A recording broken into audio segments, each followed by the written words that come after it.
Hello, everyone. We are trying to get Instagram up and running. So let's see if it does. Yes. And we are live.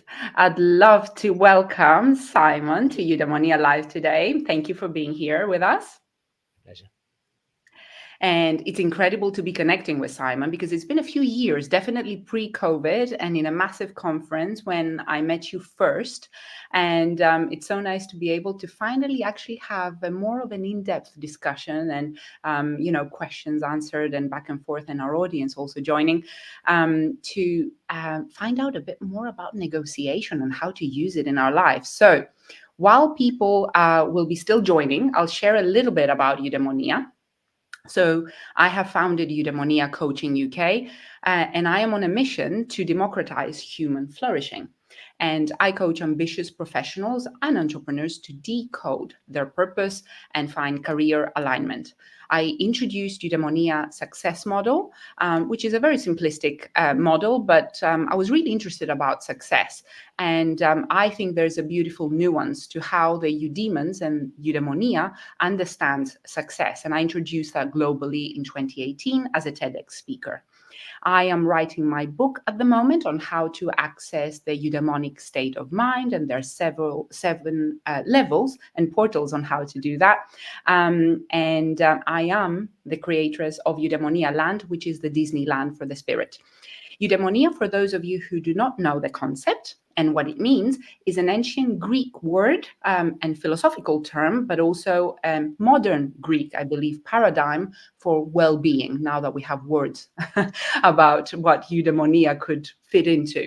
And literally, it has been forgotten for, I think, over 2 millennia. And it's time that, it's being mentioned more than in, just philosophical courses and books. This needs to change. So well-being and eudaimonia, I think, are here to stay. And I hope to be able to share that mission further. But on this Eudaimonia live show, I showcase amazing people that sprinkle eudaimonia into our lives. And Simon is one of them. You will hopefully see the association here and the connection of why I'm so excited to have Simon as our guest. And it's time to introduce you, Simon. So, Simon Horton is the founder of Negotiation Mastery, a center of excellence in the world of negotiation. He has taught hostage negotiators, top banks, law firms, and I'm sure there's a lot of negotiation going on there globally, and many other blue chip global players and leaders. He is a visiting lecturer at Imperial College and the author of a number of books on the topic. One of them, which I have in front of me, it's The Leader's Guide to Negotiation, How to Use Soft Skills to Get Hard Results. And the other one is Change Their Mind. So 2 books. So check them out online. And don't miss his upcoming masterclass on the 14th of August at 2 p.m. And we have a special offer until the 30th of June where we're offering 20% off from that class. You wouldn't like to miss it. So today, we're going to be talking about how you can transform your world with better negotiation skills. So do not hesitate to ask any questions should they come up anytime. We will pick them up at the right time and we will address them. I will show them to Simon and we can answer them. So put them into the chat. And I will start this interview and talk with my favorite quote that has been actually the trigger to contact Simon and invite him to our show today. So the quote was, "In business, as in life, you don't get what you deserve. You get what you negotiate," by Chester L. Carras. And it's a synonymous title of his book. So when my mentor mentioned that, this phrase, I had to stop. I had to pause for a moment and really realize its striking validity. I was like, oh my God, nobody will give me what I deserve unless I'm ready to stand up for it and defend it.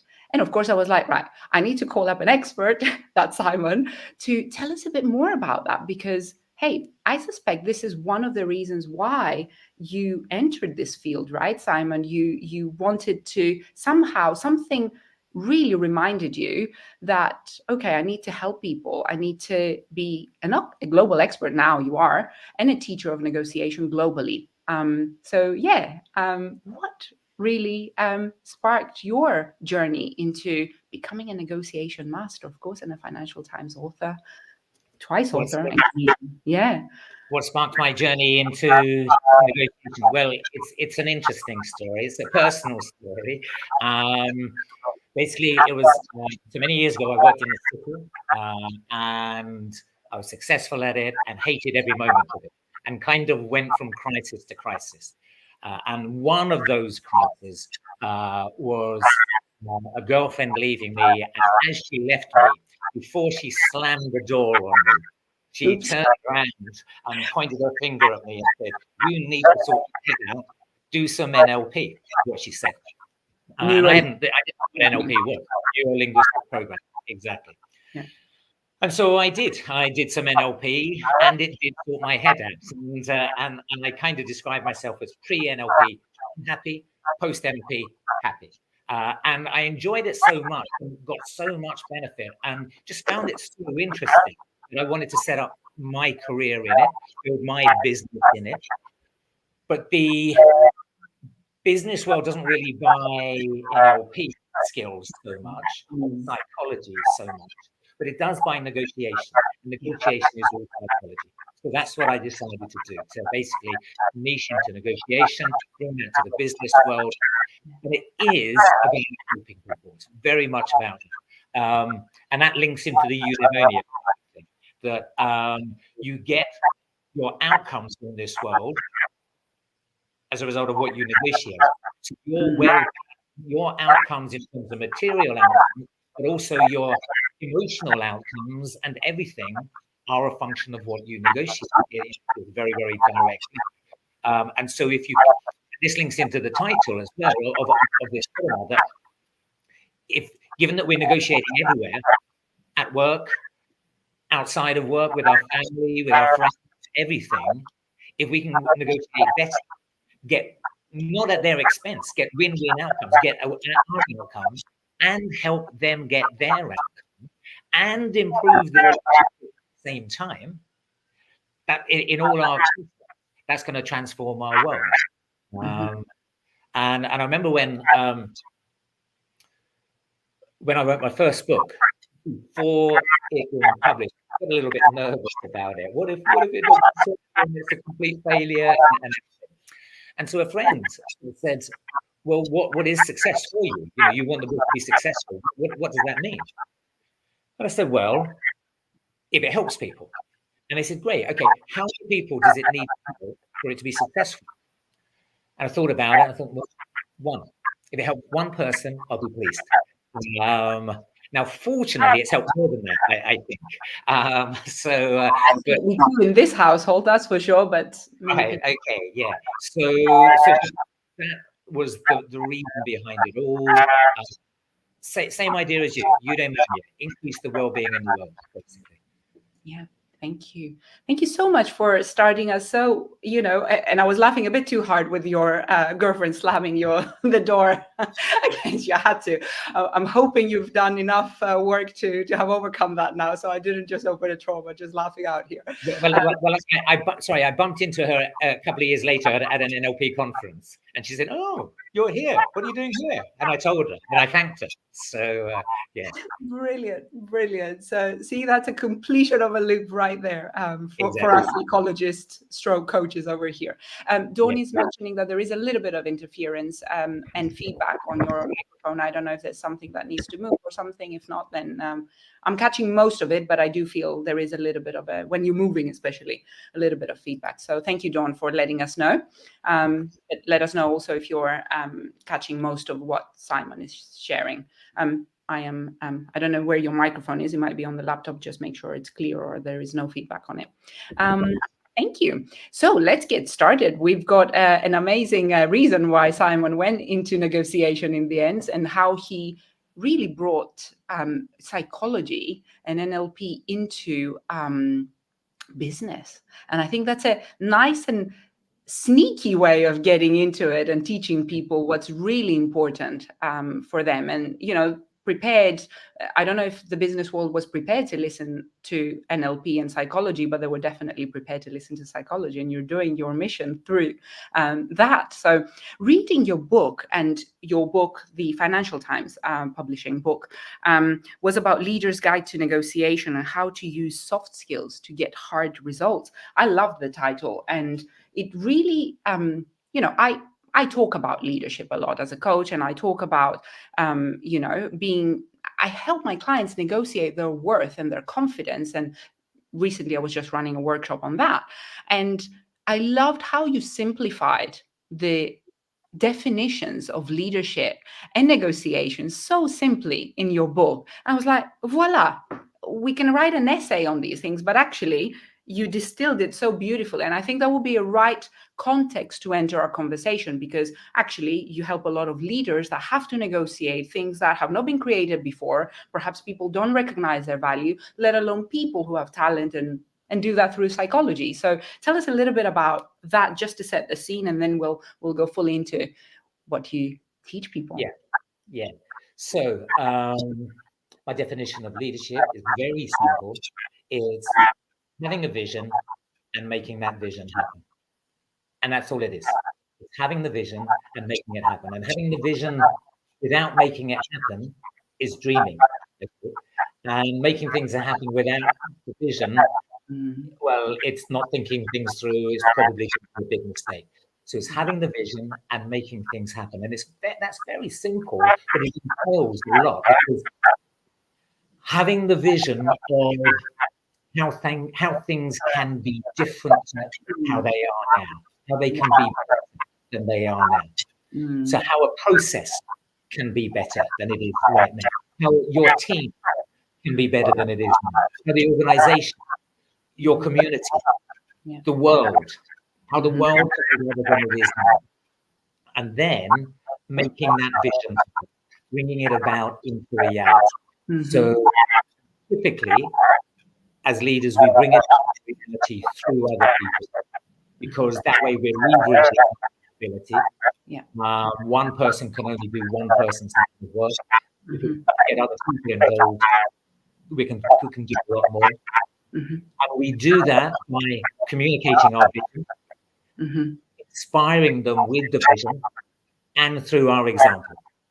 And so that's my version of leadership, basically. And as you say, it's quite simple. It's a very simple definition and so effective. See the vision, then execute it. So simple. And in the meanwhile, there's a lot of communication and negotiation that needs to happen with a lot of people. Yes, exactly. And negotiation is a huge part of leadership. And so the negotiation itself has to be within the form of the leadership kind of thing, within that same style. And so the definition of a negotiation, and listen, I won't fight for these definitions. I just use them as working definitions that I find useful. And my definition of negotiation is the process through which two or more parties come to an agreement about an action to be implemented. Brilliant. And again, there's important things embedded in that. Because everybody thinks about the negotiation as the first part, the process through which we come to the agreement. So that is the conversation, that's the negotiation. But then there's the agreement, and then there's the action that actually gets implemented in the real world. And that's what's important. Yes. And the first two things, the negotiation itself and the agreement, are only in order to get the action done. And and you can be an amazing negotiator and come with a sheet of paper with all kinds of signatures next to it and say, look at what a great negotiator I am. But if it doesn't get implemented in the real world, it counts for nothing. So again, we come back to that point at the end. We've got a question about the art of the deal and the long tail of the negotiation, which you so beautifully demonstrate in your book as well. So we'll come back to that. But thank you for setting the scene, because one of the things that we also know, it's a buzzword that we always use, and I learned at university or in the business world, it has to be a win-win negotiation. But actually, it was so nice. You completely slammed that, theory, because I thought I knew it, but actually, you opened up a beautiful, different approach to what win-win should be, and you named that a strong win-win approach. Can you take us through some of the principles that make a strong win-win approach? It's so commonly used in the world to say, yeah, win-win, but actually, you talk about how you can increase the overall pie that people can cut slices from. And anyway, I'm not going to say anymore. I think the way you present it is so much more mind and open-minded than what I thought negotiations should be, of win-lose or win-win, the way we try to make it win-win, but we actually compromise. Yes, exactly. So I'm not a fan of compromise. The reason being, everybody thinks compromise is win-win, but it's not. It's lose-lose. Both sides go away with a suboptimal outcome, and both sides go away thinking, I let myself down there. I should have got more. Which means, again, going back to the implementation, they'll get their own back in the implementation. They'll get their value back in the implementation. So compromise isn't the best. Win-win, well, strong win-win, as you say. That's what does strong win-win mean? It says that win-win is the best. Okay? That value creation approach of 1 + 1 = 3. You bring your resources, I bring my resources. Together, we are better off. The quote that I have in the book is, "We've got a cow, I've got a bull, together we've got a business." And that really is 1 + 1 = 3 kind of thing.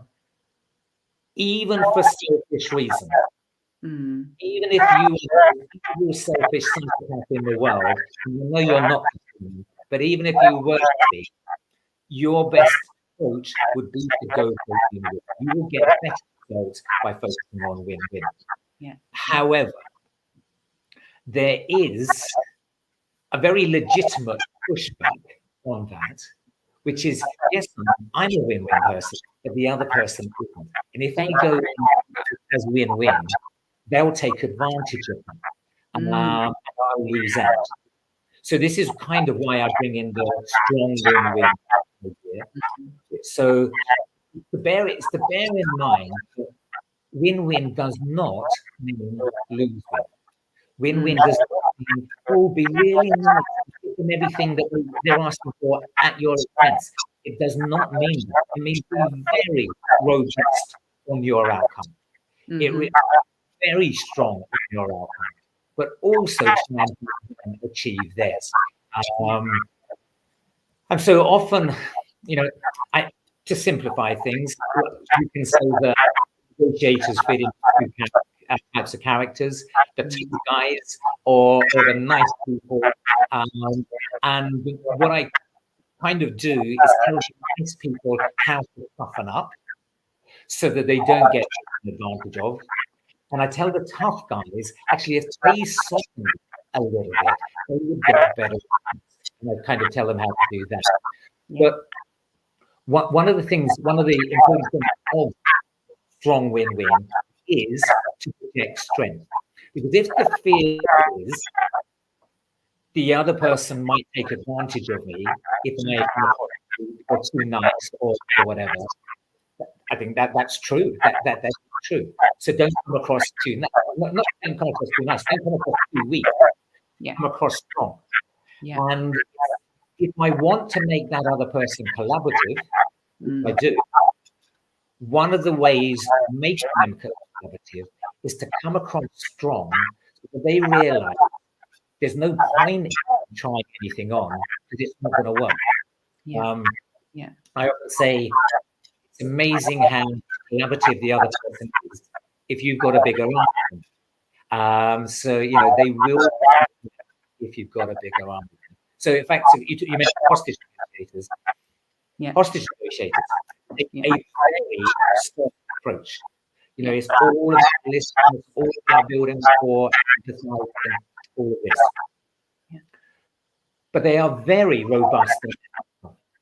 They do not. It's a misnomer. They do not negotiate.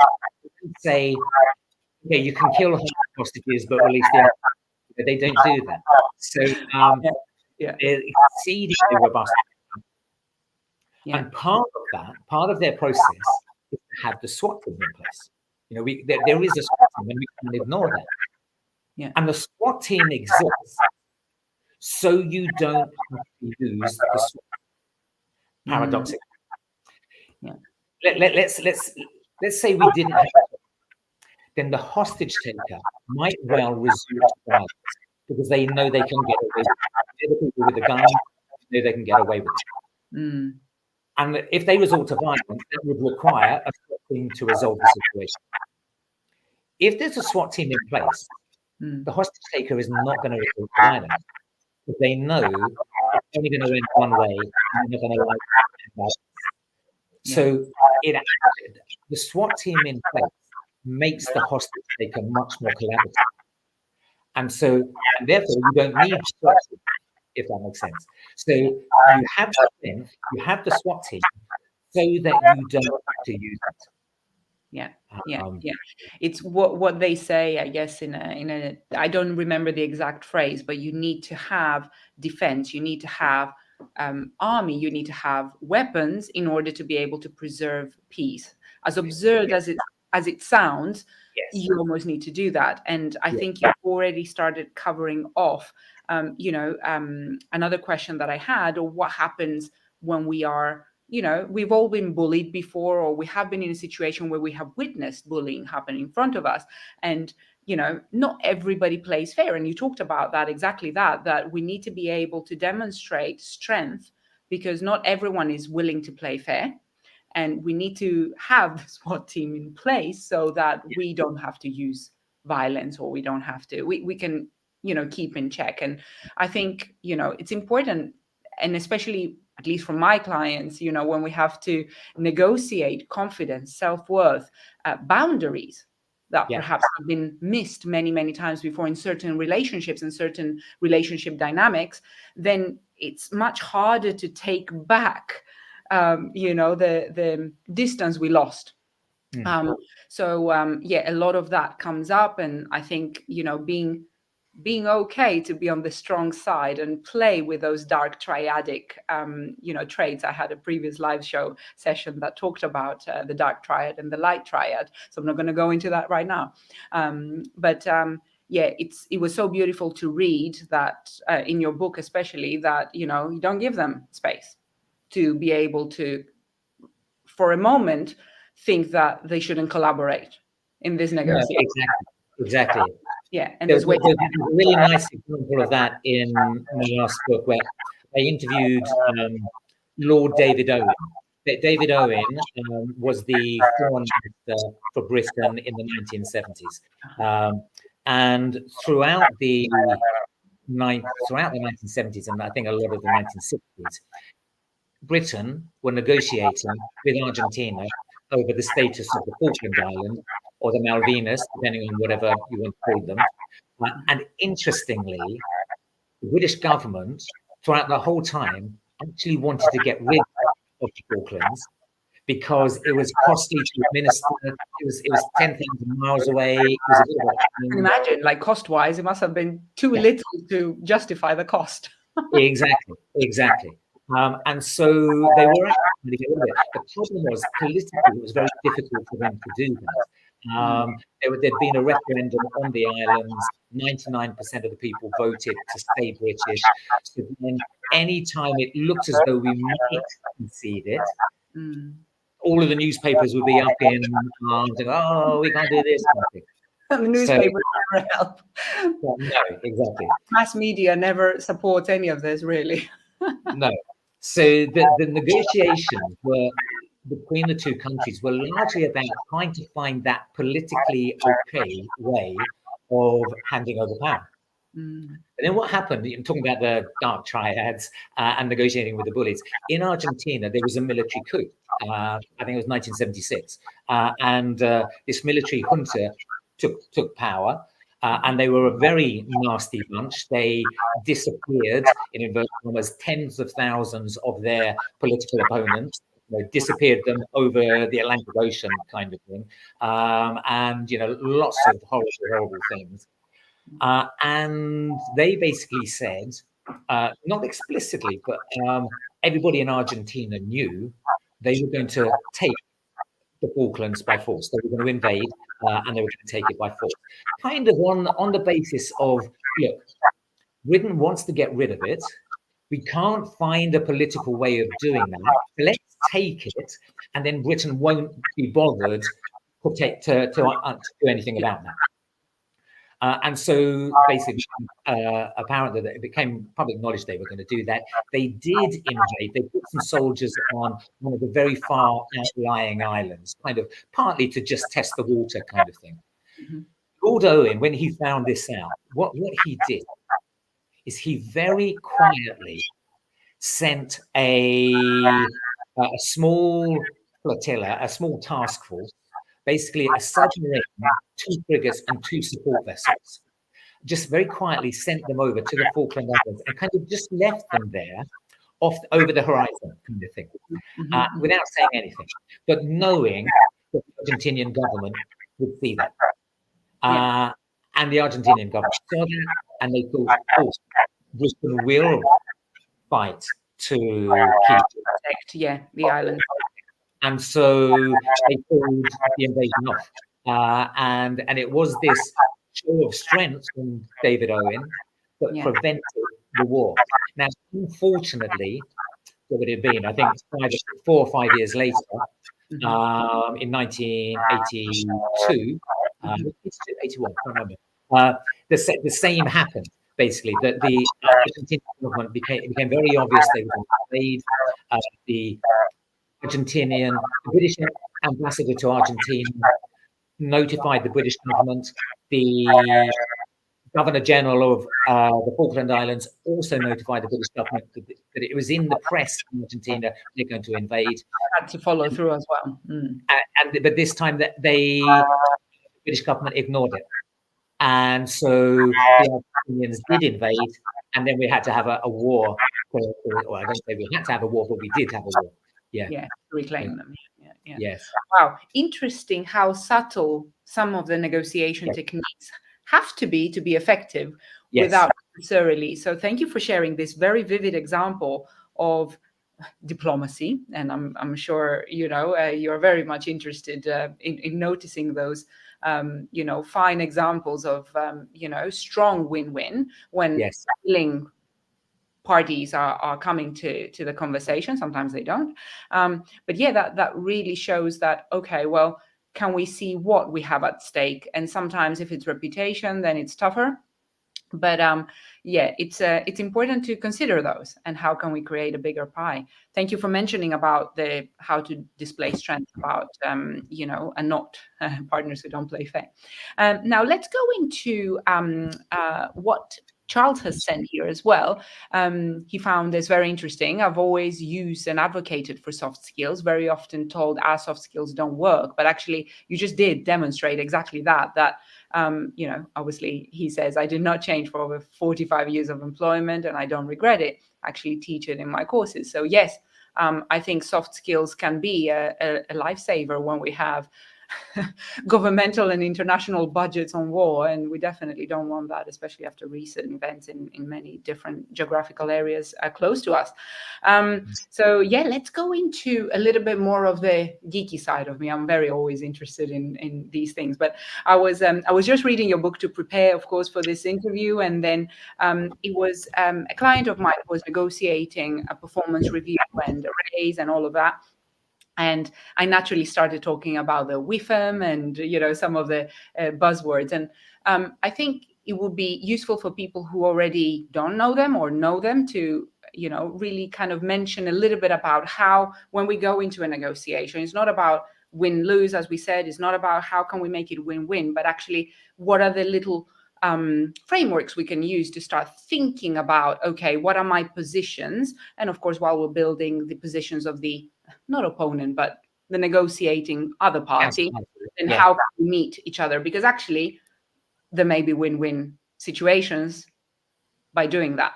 So I loved the WIFM, which is what's in it for them. The best alternative to negotiated agreement, which is kind of like a plan B, but it's not. and also the worst alternative to negotiated agreement. So there seems to be several layers that I could walk out from a negotiation. If I prepare these things, actually it wouldn't be such a disaster of, okay, I need to stand off now and take it or leave it, and it's all or nothing. So tell us a little bit about, okay, how does that look like, when you're preparing for a negotiation, when you teach your students? So, okay, in terms of those different acronyms, yeah. So the WIIFM stands for, as you say, what's in it for me. And so what that means is typically when we go into a negotiation, we say, well, what I want is X, Y, and Z. Yeah. Well, guess what? They don't care about what you want. They only care about what they want, right? So you've got to put your message across of X, Y, and Z in terms of what they want. And that's the only way they're going to agree. Yeah. So a simple example of that might be, let's say I want a promotion, and I say to my boss, I want a promotion, and they say, no, I don't think so. And you say, but boss, I've done this, and I've done this, and I've done this. And they say, yeah, don't care, you've done it already, kind of thing. And you say, yeah, but boss, I need the promotion because I want to pay my mortgage and my mortgage is gone up. They just say, don't care. Get a second job, work in a pub in the evenings or something. But if instead you think, what does my boss want? Yeah. Actually, my boss wants their promotion. Okay, how about this? Hey, boss, I've been thinking, can you give me some of your work that you're doing? Delegate a little bit more down to me. Mm-hmm. And I might say this explicitly, or I might just say it implicitly. Yeah. And then that will free you up to do higher value work. It would, of course, justify you getting a promotion, wouldn't it? Yeah. And then, of course, if I'm doing this higher value work myself, hey, I should probably deserve a promotion as well, wouldn't I? And the boss is much more likely to go along with it. Yeah. Same outcome presented in a different way, presented in it for me. Yeah. Wow. So guys, pay attention, boys and girls. This is the way to walk into your next promotion conversation. Exactly. Understanding what their intentions are, what they need to achieve out of this, what they actually need at this point in time, and then being able to match what we want in the language that they will be able and willing to listen. Exactly that. And then, you were going to say about the BATNAs and the WATNAs. Yeah, your BATNA is it's a classic negotiation term, and it stands for your best alternative to a negotiation agreement. So in other words, if the negotiation breaks down and you don't reach an agreement, what's your alternative? What is your plan B outside of the negotiation? Not your plan B in it, outside of it. Interesting. So my plan B inside would be, I'm going to ask for X, but if they don't give me X, I'll ask for Y. Well, your battle is, what do I ask for? I ask for Y, I ask for Z, I go around the alphabet 3 times, and they don't give me anything that I'm after, and I decide I'm out of here. Where am I out of here to? In the real world, where I'll be left. And that's really important. It gives you a very strong source of power. So I'll give you an example of that. The WATNA is then your worst alternative to a negotiated. Because what if it goes wrong? Outside of the negotiation as well, which is brilliant. I never was taught of that. I never knew. Exactly. And I'll give you two related examples of the same. Of each of those. The BATNA example that I'm thinking of is, so about 3 years ago or something, when we were coming out of COVID, I was looking to move flat, and I knew the market was very low. I was looking to rent, and I knew the market was, from a renter's perspective, was very low. And I knew that was going to bounce back at some point, but I knew that it was a short time where it was very much in my favor as somebody looking for a flat. So I had spent several months beforehand on Rightmove, looking at all of the properties on the market, building up a spreadsheet, and I had a spreadsheet of probably 100 more flats on there. Each of them, different columns for location, square meter, quality, output space, number of bedrooms, blah, blah, blah, blah, blah. Property business, not you. Say that again? I should be doing that on my property business, not you. Oh, that's right. By the way. And this put me in a brilliant position. And what I did then is I narrowed it down to 12 properties, okay, all that I viewed. And I viewed 6 on one day and 6 on the next day. And all of the properties that I saw were way out of my price range. But I didn't mind, because I knew that these were all my batters, basically. And I loved all of them. And I saw all of them, and I could have enjoyed living in every single one of them. Okay. And so what I then did is that I kind of put them in order. And my first one, I just put in a silly offer and just thought, well, will they say yes or not? And this particular one didn't. So not a problem. I had 11 alternatives. So I went to the next one and put in a very low offer on that one. And they said yes. And so that strength that's a massive success. Yes. It was very good. Now I'm actually going to undermine all of that, because I'm going to give you my Watner example, which was basically the same situation a year later. So I'm in my flat, and see, the thing is, I was probably too, for want of a better word, aggressive. I wasn't aggressive, but in terms of, I was probably asking for too much off in that context. So what happened is, a year later, the contract came up for renewal. Yeah. And the market had changed. The market had changed a lot, and they put the rent up a lot. And I said, I think this is really unfair. This is a huge leap. And they said, well, actually, we think it's fair. We think it's fair within what the market conditions are. So I thought, okay, well, let's have a quick look. And I had a quick look at the market, and I saw a couple of places that were better priced than that. And I said, well, I think there are better examples. And we did negotiate it down a little bit, but they said, look, they weren't willing to go down too much. Yeah. So I then thought, well, okay, let me go to the market properly. Because if I was going to be honest, when I first looked at the market, I kind of cherry picked the examples that did 100 examples, did you, this time? That's right. So exactly. So this time I thought, well, okay, let's go to the market properly. And I did look there, and actually they were kind of right. And I suddenly realized, what might happen? Well, I might be able to get an equally good one at a similar rate, but just as likely, I might end up at a worse place, more expensive, and have all of the trouble of moving and all that. So that was my Watner. And so I ended up saying, okay, actually, do you know what? Yeah, fair enough. You're right. And I negotiated a little bit more, but I wasn't really able to get a huge amount of movement. And it was a cost-effective analysis of, okay, that was a brilliant example and very close to my heart, because I understand now that, okay, it's not just that if I don't get what I want, then it's a no deal at all. When you go into a negotiation or a conversation where, value is getting debated, you have your best alternative, you have your worst alternative, but still you are able to defend some of your positions. And I think that's important to know, because I always thought there's only plan B. And if the plan B is not in place, then negotiation is off and that's it. But actually, you have the time to go back, to come back, and, you have those different things. And thank you for sharing that. Because, I didn't know that before until I read your book. So very important. I wanted to now ask you a little bit of a more personal question, a more juicy example of, okay, when did you have to negotiate, and actually pull up a trick from your books or from your negotiation classes that you had to use? And what was that like? And it could be if you want. Well, I know what you're referring to, because we were talking just before this started, and we were talking about kind of dangerous negotiation situations or whatever.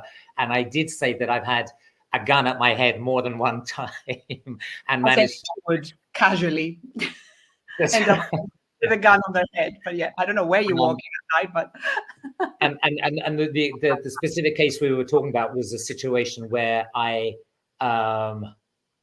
had my life threatened very, very coldly by a bunch of Argentinian sailors. And Argentina seems to be a theme of today's conversation. I don't know. That's right. Football, but that's, yeah. So and basically it was an extremely dangerous situation. They just very, very coldly said, "We are going to kill you," just in this absolute matter-of-fact way, and I really believe that they were.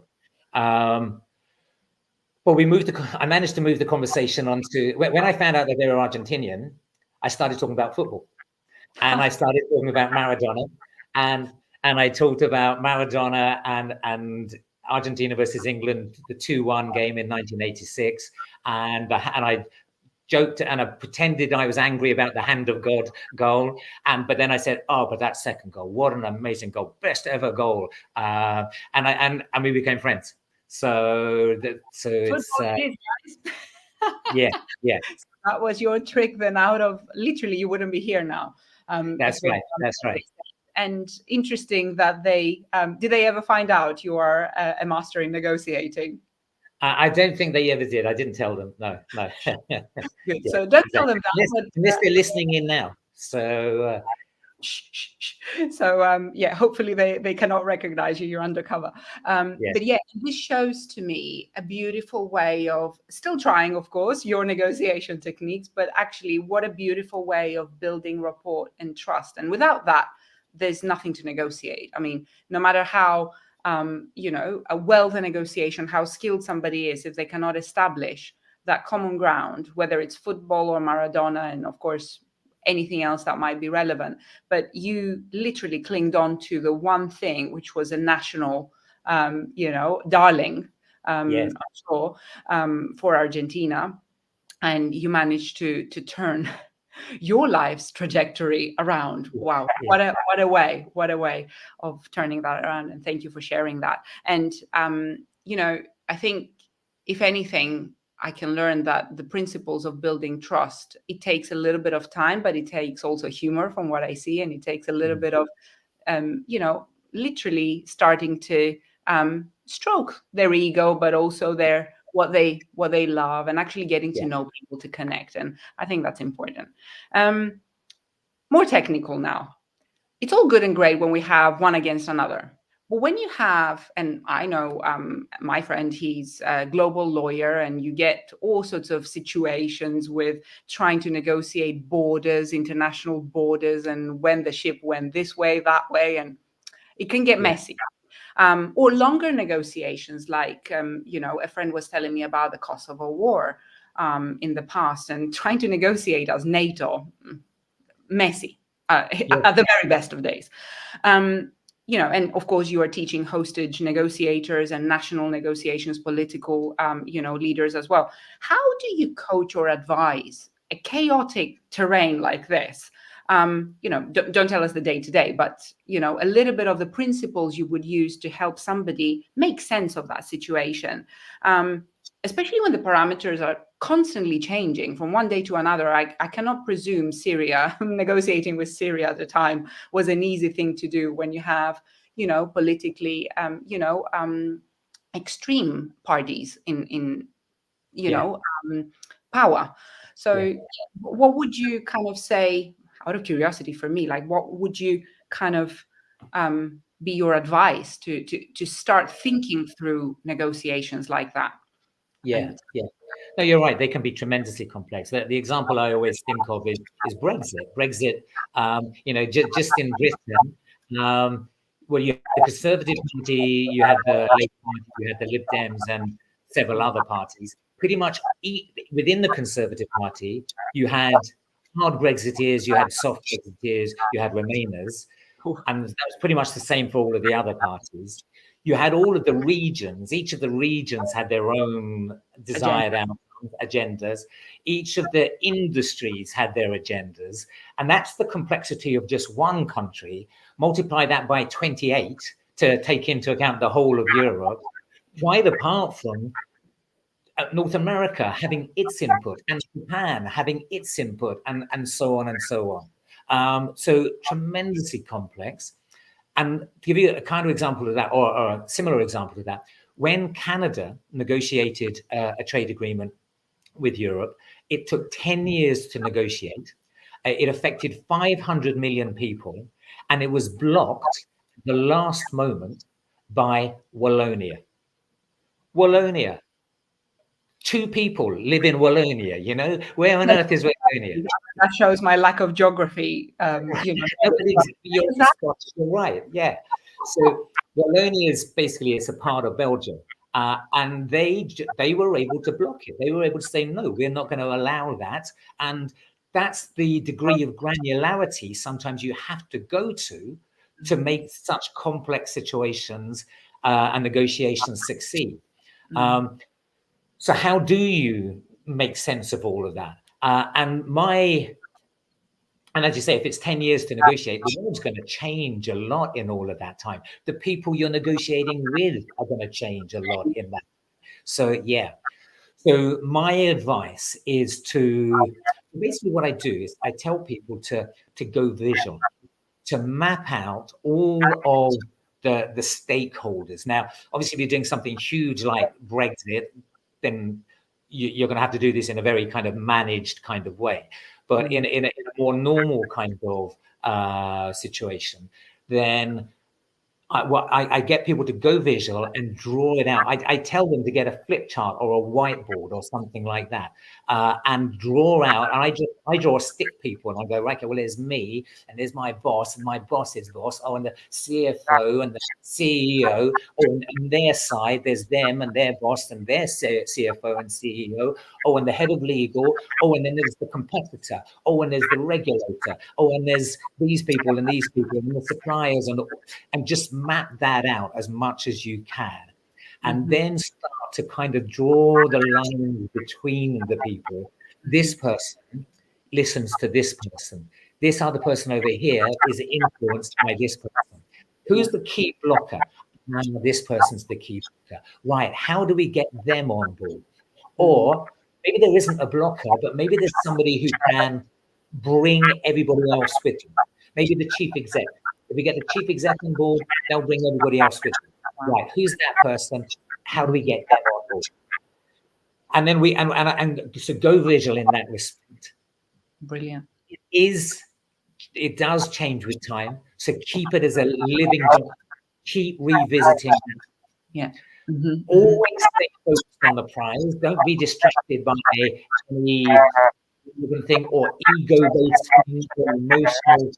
Stay focused on the end goal. Scenario plan. Yeah. What happens? What will we do if this happens? What will we do if this happens? Yeah. And kind of conversely, look for certain criteria or what indicators would allow us to make our move. Kind of thing. So if our move is to follow this strategy, but we're probably not in the right place to do that now, well, what indicators would allow us to make that move? And so look, what criteria? And then we'll look at those indicators that say, yes, now's the time for making that strategy. Yeah.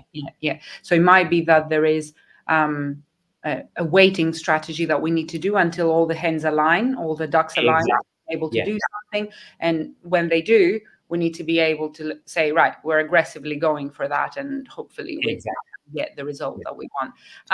But then again, keeping in mind what's a strong win-win, what's my best alternative to a negotiated agreement and what's not, and so on. Beautiful. Thank you. I mean, I wouldn't have thought about these things, but actually it is what we commonly talk about: stakeholder management, the WIFIM, understanding influence, power, but also key indicators of what needs to happen for me to be able to be allowed to do this or that. And I loved what you said: who gets influenced by whom, but also who can take everyone with them and just resolve this whole thing. And it might be Wallonia. Yes, exactly. Whoever thought about, nobody engaged them, and they were like, yeah, let's see what we can do, show our power by saying no. Brilliant. So ring up Wallonia and sort it out. By the way, you're in, right? Yeah, that's right. Yeah. Brilliant. And I'm sure with when we had the British coalition, it was an interesting turnout. We never expected that, Lib Dems and Conservatives would ever, and let's see what happens in the election now. And we're not going to talk about that because we're going to be here on. And I think it would be nice to close off our call by, what you mentioned at the very beginning. Leadership is about having the vision, but also being able to execute. And to be able to move from visioning to executing, there's a lot of communication and negotiation that needs to happen on multiple levels. And I think, we often, and the sexy part of negotiating is, well, let's see what the deal is. But actually, the most important part of it, as you mentioned earlier, is to deliver the long tail of the negotiation, deliver and execute what the vision was for everyone involved. I want to hear a little bit about, I'm sure everyone wants to put all the signatures in a piece of paper and say, yeah, deal done. But actually, negotiation has not finished. It probably just starts a different type of negotiation, or a different, not a sexy part of the communication and negotiation starts right after a deal has been struck. So, how do you approach that part? How do you teach your students about taking care of that part, which is the non-sexy part of the negotiation? Yeah, that's right. Making sure that the implementation is exactly as we envisage it to be. Yeah. So a very good question. And I think it's very important to scenario plan in the negotiation together. What might happen? What if this happened? What would we do? What if that happened? What would we do? What else might happen? I call it or related. I call it flushing out the nose. That's NO''S rather than NOSE. Not that. Exactly. Because it's very easy in a negotiation. When we get to a point that's a little bit tricky, let's just hide it and just get the agreement done anyway, kind of thing. Yeah. So I'm saying, no, that they're the bits that we will absolutely have to get sorted out, because otherwise they will be a problem later on. And they're easy to sort.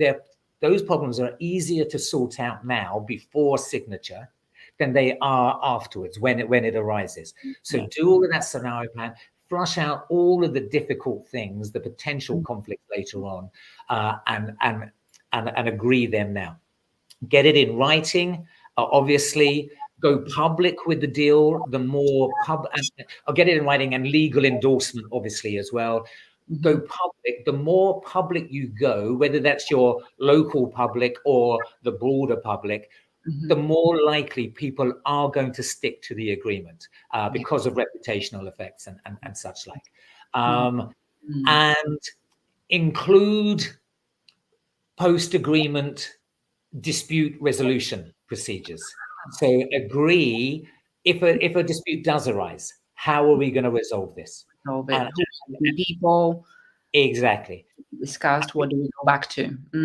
Exactly, because if we agree that procedure now, before anybody is being blamed, we're going to agree a fair process. Yeah. But if we only agree a process when somebody is being blamed, well, we're not going to be able to agree on a fair process. So get it done now, when nobody's guilt or anything is at stake, kind of thing. Yeah, there's no smart and very methodical. It's like any agreement. It's like any negotiation. It makes me think, in business, we do sign contracts, and we have a process about change management. When things arise, in a contract, perhaps with bigger suppliers, things arise, things change, infrastructure collapses, and so on. Who's responsible for what? And it makes common sense, but it's, sometimes it's not as obvious. To mention that. And I think you've given us some beautiful principles on how to at least have our mind be aware of what we need to look for. And then, of course, the details can be flashed out with bigger teams, and, of course, coming to your course on the 14th of August. Do you want to tell us a little bit about it? Because if I was in the country, I would turn up, and it's quite a big audience that you will have there to Well, the good news for you, Christina, is that it's online, so you will be able to. Brilliant. So, yes. Brilliant. That's so nice. it's Okay. So tell us so a little bit basically about your audience. What are you going to share with us there? And yeah. code So, as well. well, so a little bit of background. I used to run the masterclass for the Guardian newspaper. The Guardian newspaper used to have a kind of a masterclass section where they would get experts in different fields to give a masterclass on their field.